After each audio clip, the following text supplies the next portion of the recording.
I like that we're part of quite a small team down here in the library and archives, but that we get to work with so many other people. I get to do a bit of everything to do with my archive. I get to enjoy the whole of the archive. I also get to play with the library. I get to share expertise with my library colleagues, with academic colleagues. We get to work with our education department about how we can open stuff up, particularly to schools, families and younger people. We get to talk to our kind of clergy colleagues about either the records they're producing or how we might make use of them in various different ways. We work with local partners of all sort of different shapes and sizes, and I don't know, I like how varied it is, and I guess the people side, and seeing how people interact with the archive and the never-ending variety of ways in which people can think of to use an archive that was produced for one specific purpose. So somebody was just writing down the accounts for something, and then, you know, potentially 100 or 500 years later, someone is coming and using that for a completely new, innovative purpose that nobody back then could have conceived of. I think that's a really fun part of what the job is about. My favourite item probably changes on a daily basis, depending on what someone's asked to see, because I'm very lucky that I get to see a different thing all the time based on an inquiry. Someone calls something up that I've maybe never even seen before. We've got hundreds and hundreds of boxes, thousands of documents. We can't possibly have seen everything. But one of the ones that meant quite a lot was actually, again, going back to my earlier days here, it was one of the first deposits that I was given when I was a new archivist here. It's also, in a sense, an unconventional format because it's about just over 10 centimetres high. It's a piece of rubble from the screen that was bombed out in the Second World War here at Exeter, stone screen. And one of the stonemasons who was doing the restoration work carved this tiny little sort of form of a Bible for his friend, who was then recently ordained.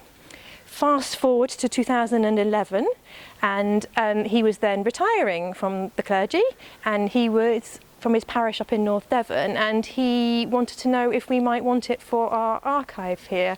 And it was a very moving moment. He was a lovely gentleman, and he came in with this little stone object in a slightly battered cardboard box that he kept all these years, with a letter from the stonemason. A very small letter, but it just explains a little about the restoration process. And I don't know, it was just such a nice sort of thing that it meant something so much to a person. And then it sort of comes back here where it had been part of the fabric of the building. And I think that was a really special object. There's one, well, I've seen loads of them all the time, but there's a really nice one that actually was found in a sort of basement store just a few years ago. It's a photographic enlargement, and it's of an event, a gathering at the west front of the cathedral. It's an outdoors event. Seems to be probably around about 1910, maybe a few years before, maybe a couple of years after. We've had different theories about exactly what the event is, but part of it is because it's a slight mystery. There's a bit of a water stain on a key grouping of what seem to be the senior clergy and maybe local dignitaries, so you can't quite make out the faces. You can see up in the sort of the parapets and the upper levels on the west front, there are people there, and there's one, you can see a man, he's clearly got a camera because you can see a little reflection off a lens, and there's just all these little figures in dark clothing, sort of perched in areas that you just don't normally see people. So there's loads of elements in that, and I suppose it's partly just the not being 100% certain yet kind of what the event is, and just picking out all these different characters, and it's brilliant. But also I like this, I've got this whole series of photographs just showing how the lamp posts and fences and railings and trees on the green have changed, and it's just really nice tracking these kind of changes through kind of the visuals, I think. But yeah, if I am forced to choose one, it's probably that odd enlargement of a slightly mysterious event. If people are at all interested in anything at all relating to the cathedral, or they think, oh, I just don't know, maybe they've got something about this, or maybe you just want to look for your family name in the records, you never know, it's worth typing it into our online catalogue.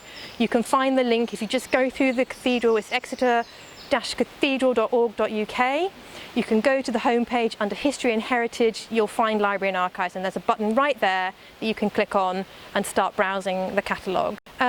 We've also benefited from some brilliant projects in the past sort of 5 years or so, which have produced some really fabulous online resources.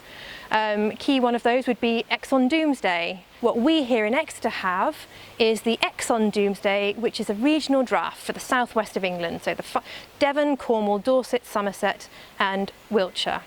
And there is a brilliant website that people can go to, and it contains full digitized images, high resolution images. There are transcriptions of the text, there are translations from the original Latin into English, and there are some articles and tell you a little bit more about the sort of Exon Doomsday manuscript itself.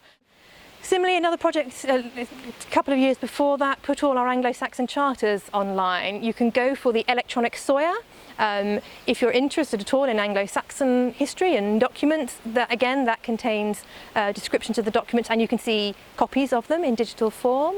And slightly more recently, there was the Imprint Seals project, which was a very innovative project with the forensic analysis of seals and sealing practices on documents here at Exeter and some other cathedrals like Hereford and in Lincoln, where they were looking at finger and palm prints on the wax seals that you get attached to medieval documents. I believe the dates were about 1150 to 1350. There is a database attached to that, so people can look for images of the seals, whether or not they had very usable fingerprints and palm prints. There are images of the images on the seal. Some of them are quite funny. There's one we like here, it's a Richard Bullock, and his seal impression is a picture of a bullock, for example. At the moment, while we've had to temporarily close our reading room to researchers, and it'll be a little while yet before we're able to reopen, we do still welcome people's questions. So I'm still here. Email me in the archives. There's a contact form on the website. If you have a question, you're not quite sure whether there might be something for you, you might be an academic with a huge wealth of experience. You might just be someone who's a bit curious. That's fine. The archive is here for everybody, whatever the nature of your question. And I would do my best to try and answer it or give you some guidance on what we've got. So contact me on that. And one day we look forward to welcoming people back to our reading room to see the stuff. In the meantime, I'm afraid you'll have to make do with some digital images or the occasional video.